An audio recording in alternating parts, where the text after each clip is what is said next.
existe uma denominação paracristã. Na realidade, sempre foi classificada essa denominação paracristã. Eu digo paracristã porque ela tem elementos do cristianismo e se define como cristã.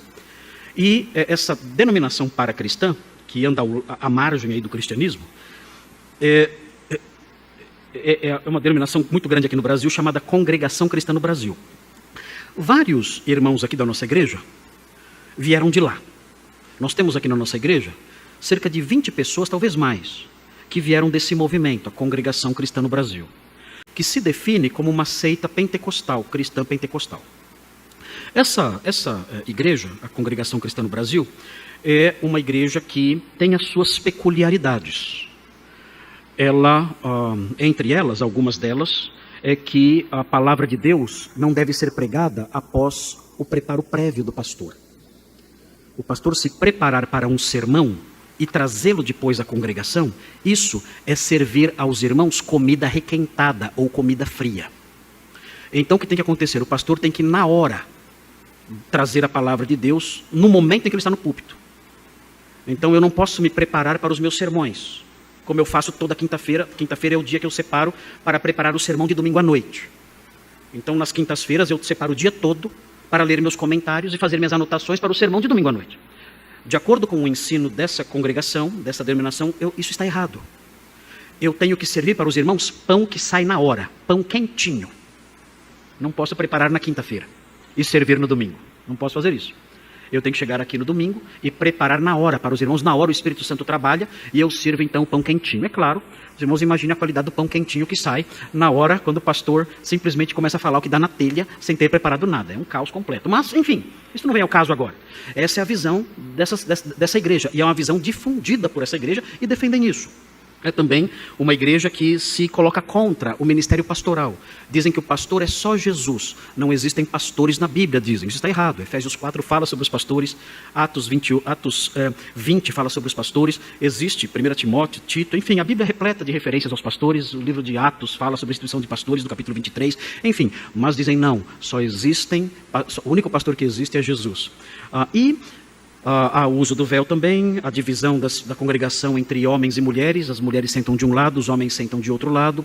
E assim essa seita caminha desse jeito. Essas coisas todas nós conhecemos, nós sabemos dessas coisas todas, conhecemos pessoas ligadas a essa seita, mas o que é mais chocante nesse contexto da Congregação Cristã no Brasil é, segundo dizem os irmãos que vieram de lá, e eles são unânimes em dizer isso, e não somente os irmãos que vieram de lá e congregam conosco, mas também irmãos que saíram de lá e congregam em outras igrejas e se converteram e estão agora em outras igrejas.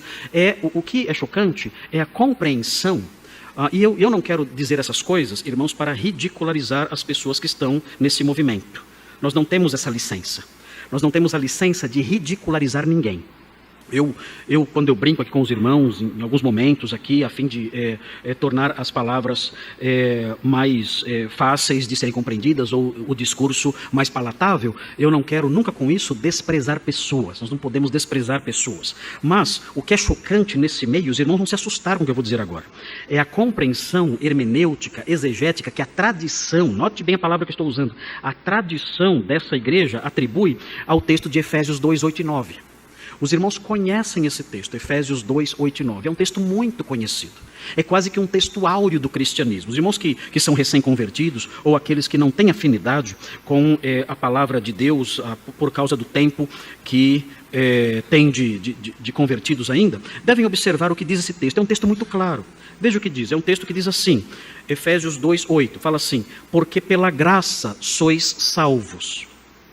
Qual é a compreensão que a tradição dessa denominação, qual é a compreensão que essa tradição atribui a esse texto? Os irmãos não vão acreditar se eu disser. Os irmãos não vão acreditar. Os irmãos vão pensar que eu estou inventando. Mas na visão dessas pessoas, a palavra graça aqui significa congregação cristã no Brasil. Esse é o significado da palavra graça aqui. Irmãos, eu não estou exagerando. Não estou inventando, não estou pichando essas pessoas. Essas pessoas entendem que, pela congregação cristã no Brasil, sois salvos. Esse é o significado léxico, esse é o significado do termo graça, nesse versículo.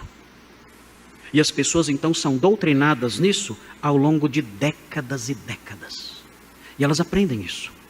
Então, quando elas conversam entre si, dentro dessa comunidade, elas dizem o seguinte: há quanto tempo você está nesta graça?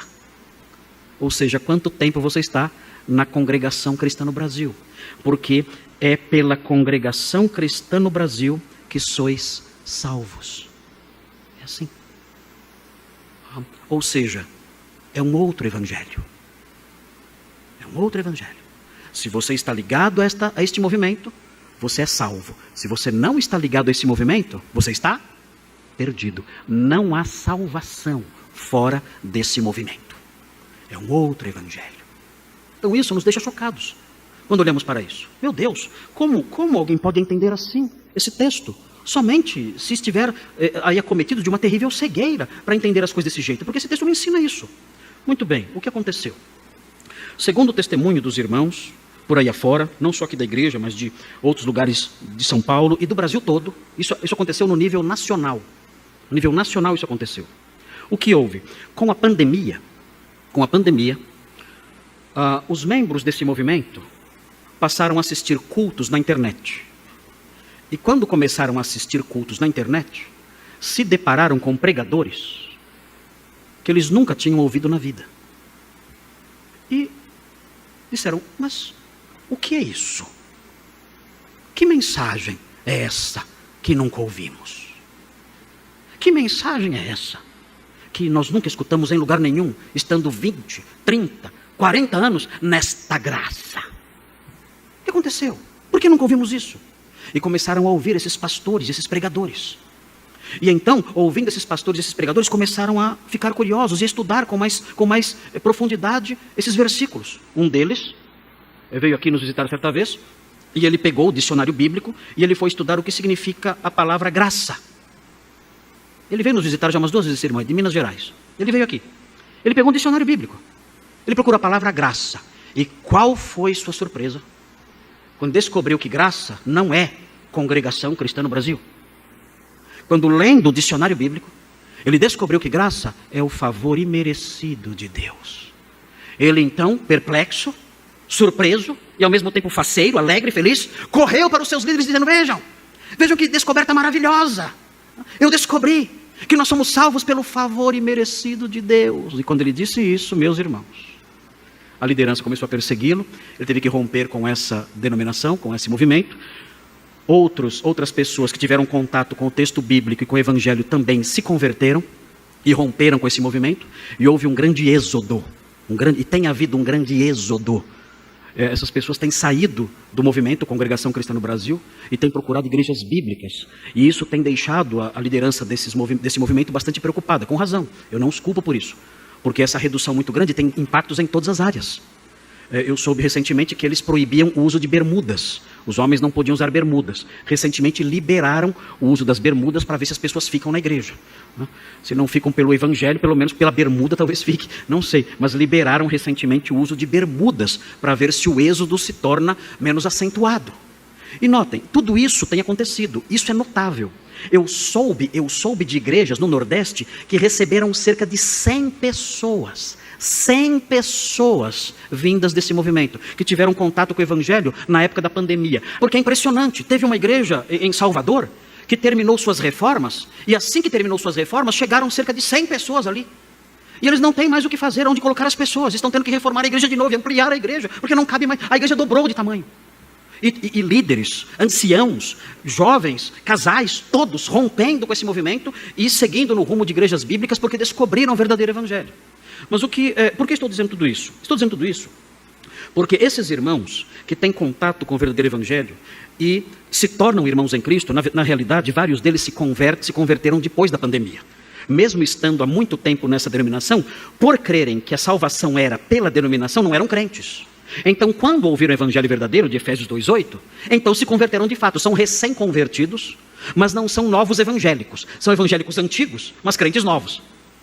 Essas pessoas, quando se converteram, trouxeram o seu testemunho pessoal, é impressionante, são coisas que nós ouvimos que são impressionantes, Testemunhos de conversão que são impressionantes. Recentemente conversei com um irmão que ele trabalha no campo de reformas de prédios e tudo mais.